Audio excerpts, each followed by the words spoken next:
Yeah, boy, this is quite the conga line of SUVs here on today's daily ride. There's a box truck at the front. There's a car behind me. All right, we're not going to have much of a gap, but it's something. We could carve through some corners here. We can talk about the Rocket 3's handling, which is, I can say nothing except it's surprisingly good considering how huge the bike is and how fat the tires are. It works surprisingly well, but it is not perfect. It's not as light and agile as I don't know, any other like naked, but even a Diavel, really. A Diavel's got, I think it's got slightly better handling than the Rocket 3. It feels a little bit skittery when it's over on the side of the tire. If you hit bumps in the middle of a corner, it's plenty stable just because there's so much mass, but you get kind of a weird shimmy in the bar. It's nothing to worry about. The bike is totally planted. It never does anything actually scary. It just goes to show that the chassis and maybe the bike as a whole is a little bit unnatural, right? It's trying to compensate for a lot of mass, and in general does it quite well, but at a certain point you kind of can't escape huge wide tires and 700 pounds of motorcycle underneath you. The tires are actually a good distinction to make because it has that 150 section front and the 240 rear. It does feel heavy to turn. When you push it down into a corner like this, you kind of have to hold it there.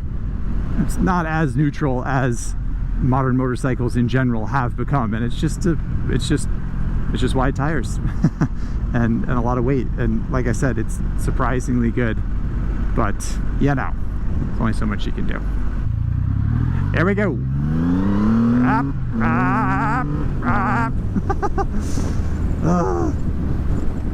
What an absurd vehicle. A red light at the bottom of a hill here. Let me see if I can get the engine to do its thing here. I love this little overrun it does where it pops on decel. You hear that? Dum dum dum dum dum dum dum dum dum dum. I'm pretty sure a Triumph engineer worked on that and made the bike give these like little backfires as the bike slows down. And it works. It's good. It's good for the bike's personality. Sounds cool. I like it. Dude bro on the Harley with his dog on the back. Wow. Good for you. Back to the engine on the Rocket 3. It really is kind of the reason that you get this bike. And I've said that on a few occasions. I feel like I said that about the Ducati Street Fighter. And it's kind of like that, right? It's novel and it's interesting. Now I think it's cool how it's sort of part of Triumph folklore at this point. The triple, you know, I mean, it's they've made a name for themselves with the 3-cylinder engines, and yet it's so different, right? The 765, the Street Triple, the Speed Triple, the adventure bikes are all, you know, they have 3 cylinders that are mounted like this across the front of the bike, so the exhaust pipes come out the front, sort of typical style.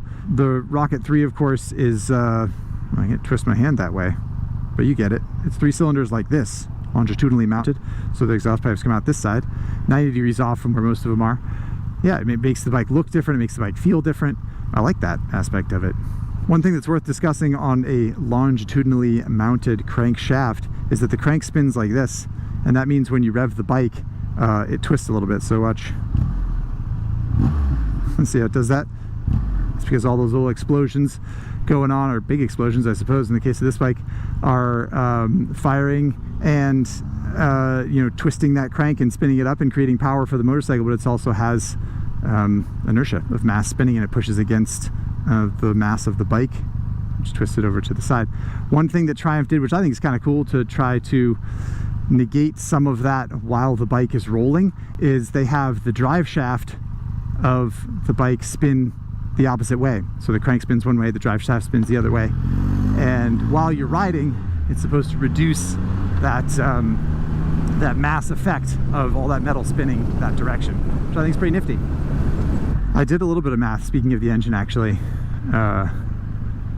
and each cylinder, so it's 2,458 cc's I believe, which means that each cylinder is about 820 cc's, which is wild. I don't know, I thought that was kind of funny. Think about 820 cc cylinders in there pumping away. That's pretty wild. It's bigger than most bikes have as an engine, period. The blinker was on. Normally I tap my blinker all the time, but then there it was on. So all those people would make fun of me. He's in the back tire. Oh my god, what an absurd vehicle. Spinning tire and spitting fire. Suppose you could chew through back tires if you weren't careful with the Rocket 3. But if you're dropping 22 grand on a muscle cruiser, something tells me the tire budget's not going to trouble you. I hope not anyway. Or just be gentle, you know?